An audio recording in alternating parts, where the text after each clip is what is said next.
What's up, everybody? My name is Dodsworth from ROC Gaming, and today we're talking about how to survive as a warrior in Classic WoW. Let's get into it.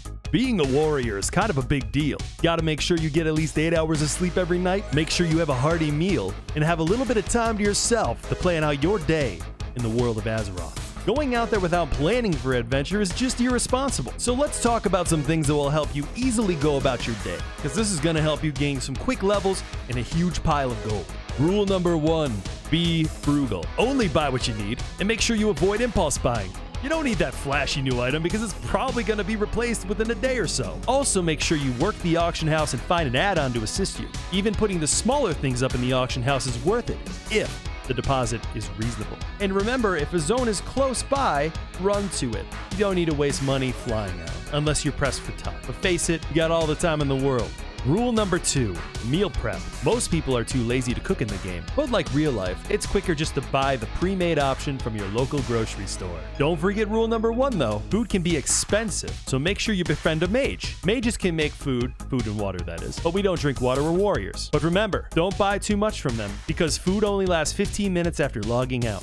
Rule number 3, first aid. You're a warrior. You ain't got time to bleed. So learn first aid. Visit your local first aid trainers every time you head back to town to make sure you're up to date with your techniques. Also, make sure you pick up all trainer quests. This will grant you bigger and badder bandages all the way up to level 60. Rule number 4, get buff. Don't be afraid to ask, demand, or even beg for buffs. They'll give you an edge up on the battlefield and will help your sustainability and recovery. And just like having a door held open for you, remember to thank them for spending the time to do so. They'll remember. They always do. Rule number 5, pick your fights. Don't let them pick you. Always be aware of your surroundings at all times. Kill one mob at a time within 2 levels of your current level for minimum downtime. Use ranged weapons as well as face pulls to grab one mob at a time to thin out the area. Make sure to analyze the opponent's faction. Confirm they're not a threat. Come on, punk. He's clear. He's clear. Remember, only help jump people if you can lay out the attacker, because your opponent will always come back if they know they have a chance. I'll be back.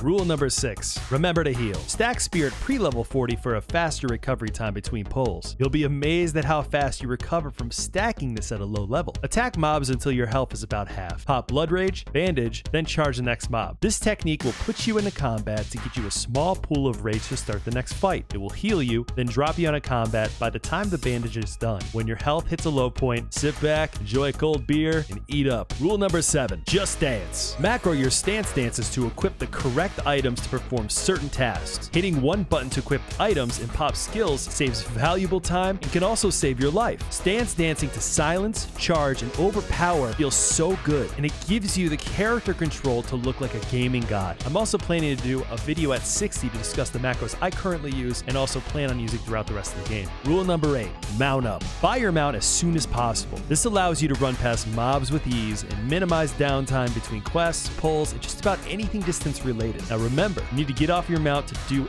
everything, so be sure to add a dismount macro to all of your attacks, consumables, and usages so you don't need to click on that mount button every time you want to get off. Mounts are expensive, so be sure to follow our WoW Classic Gold Farming for Mount guide, linked in the description below. Well, I hope these rules work for you because they've certainly worked for me. As always, thank you guys so much for watching. Please hit that like and subscribe button below if you enjoyed the content. Remember, you can also watch me live Monday through Friday at 7:30 p.m. Eastern Time on twitch.tv/Dodsworth. Again, my name is Dodsworth from ROC Gaming. Have a wonderful day.